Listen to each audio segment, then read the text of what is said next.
पिया तोरा बीती यादों से नाता सहेजना सीखा। भूषण ज्वेलर्स, अनमोल रिश्तों के लिए।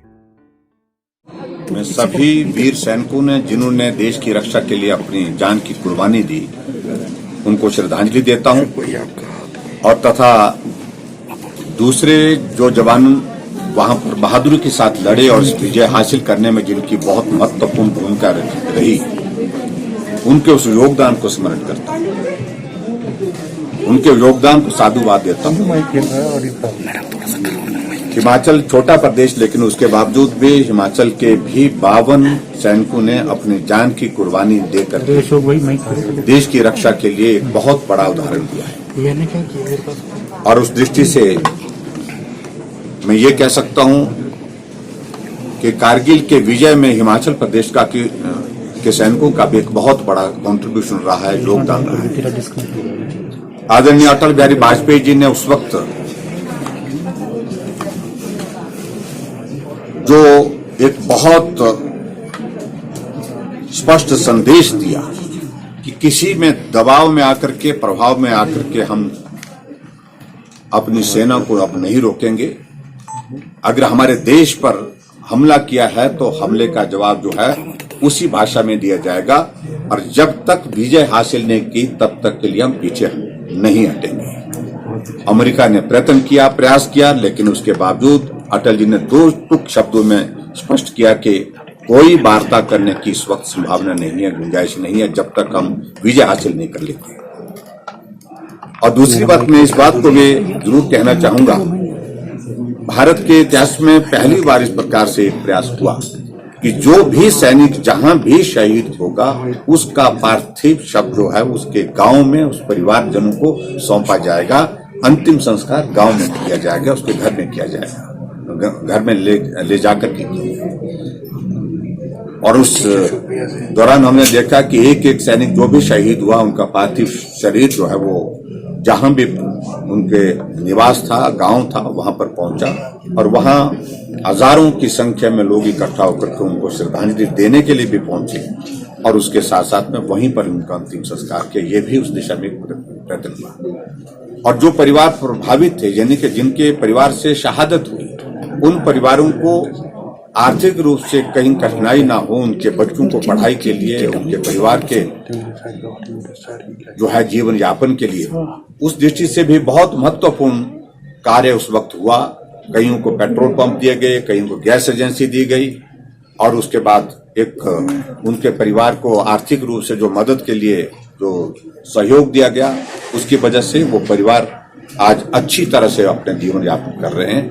और आज फिर से मैं विजय दिवस के इस अवसर पर, कारगिल विजय दिवस के इस अवसर पर सभी सैनिकों जिन्होंने अपनी जीवन की कुर्बानी दी, अपने जिंदगी की कुर्बानी दी, उनके लिए श्रद्धा सुमन अर्पित करता हूं। और जिन सैनिकों ने इस जीत को हासिल करने के लिए बहुत संघर्ष किया, योगदान दिया, उनका कंट्रीब्यूशन, उनको योगदान को स्मरण करते हुए उनका हृदय से आभार करता हूं। हम कल्पना नहीं कर सकते हैं, हालांकि मौसम भी खराब नहीं था, ठीक मौसम में भी चट्टानें खिसक सकती हैं और पहाड़ से इस प्रकार से भूस्खलन हो सकता है, और उसके बाद जो बोल्डर नीचे गिरे जिनने बहुत बड़ा नुकसान किया। 9 लोगों की दुखद मृत्यु वहां पर मौके पर ही हो गई जो पर्यटक थे। उनमें से 3, इसके अतिरिक्त 3 लोग जो है वो घायल हुए हैं, जिनका इलाज चल रहा है। मैं सभी जो पर्यटक यहाँ पर आए थे, जिन 9 लोगों की दुखद मृत्यु हुई है, उनके प्रति अपनी संवेदना प्रकट करता हूं, उनके परिवार के प्रति, उनको दुख को सहन करने के लिए ईश्वर शक्ति दे। जिला प्रशासन को तुरंत हमने आदेश दे दी, जैसे घटना की जानकारी मिली, डिप्टी कमिश्नर, एसपी मौके पर पहुंच गए थे, आईटीबीपी की टीम पहुंच गई थी, और यहां तक कि स्थानीय लोग भी सहयोग के लिए पहुंच गए थे। जितना जल्दी संभव हो सकता था वो रेस्क्यू ऑपरेशन वहां पर किया गया, लेकिन उसके बावजूद 9 लोगों की दुखद मृत्यु मौके पर ही हो गई। आदरणीय प्रधानमंत्री नरेंद्र भाई मोदी जी ने भी पिछले कल रात को फोन करके सारी घटना की जानकारी हासिल की, और अपनी संवेदनाएं व्यक्त की जिन लोगों की दुखद मृत्यु हुई है। और जो लोग घायल हैं उनके उपचार के लिए उन्होंने कहा कि सरकार की ओर से हर संभव मदद जो की जा सकती है वो भी करें। मैं प्रधानमंत्री जी का आभार भी व्यक्त करना चाहूंगा। उन्होंने भी जो मृतक वहां पर जिनकी मृत्यु हुई है उनके लिए राहत देने के लिए 2-2 लाख रुपए देने की घोषणा की है। 50,000 उन लोगों के लिए भी दिए है जो इंजर्ड हैं, जो घायल हुए हैं। हिमाचल प्रदेश सरकार की ओर से भी हमने 4 लाख रुपए जो मृतक है उनके परिवारों को देने का जो है उसकी घोषणा की है। और उसके अतिरिक्त जो घायल हुए हैं उनके उपचार के लिए जो हर संभव प्रयत्न किया जाएगा वो करने की हम कोशिश कर रहे हैं। जहां तक जो लोग जिनकी मृत्यु हुई है उनमें से अभी तक हम 8 लोगों को दिल्ली तक उनका शव ले जाने के लिए व्यवस्था हमने कर ली है।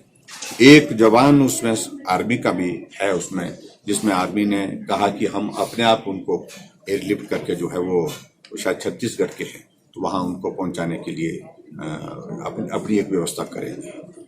तो इस प्रकार की ये घटना घटित हुई। एक पुल था वहां पर और वो पुल सांगला वैली में वो कनेक्ट करने वाले उसमें से एक बहुत इम्पोर्टेंट था उस दृष्टि से भी। और वहां उस पुल को भी क्षति हुई है, पुल क्षतिग्रस्त हो गया पूरी तरह से क्योंकि बोल्डर ऊपर से गिरा और उसके कारण वो बिल्कुल टूट गया है।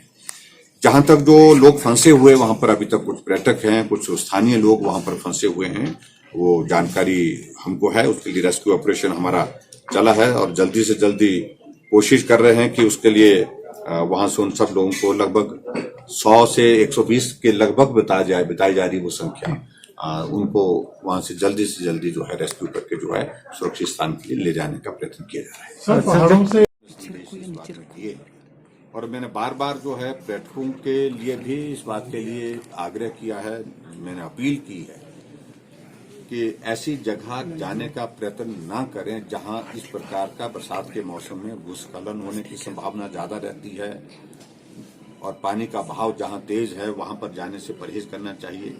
डिस्ट्रिक्ट एडमिनिस्ट्रेशन को भी इन सारी बातों को लेकर के एक बार नहीं अनेक बार हम बात कर चुके हैं, लेकिन फिर भी उसके बावजूद इस तरह की जो घटना जो पिछले कल घटित हुई है वहां इस तरह की संभावना लग ही नहीं रही थी क्योंकि बारिश का मौसम नहीं था, बिल्कुल मौसम बादल वाला था भले ही, लेकिन उसके बावजूद बारिश नहीं थी। और ऐसे मौसम में भी इस प्रकार की घटना घटित हो जाना ये थोड़ा सा सोचने का विषय है कि आने वाले समय में हमको किस प्रकार से और ज्यादा जो है सजग होकर के काम करने की जरूरत होगी। सर 3 दिनों की जो सारा डिस्ट्रिक्ट एडमिनिस्ट्रेशन अलर्ट पर है, हम लगातार रिव्यू कर रहे हैं। हम सारी चीजों को लेकर के हमने पीडब्ल्यू डिपार्टमेंट को कहा है कि जहां भी सड़क अवरुद्ध होती है उसको रिस्टोर करने के लिए हर संभव प्रयत्न किया जाए, जल्दी से जल्दी किया जाए।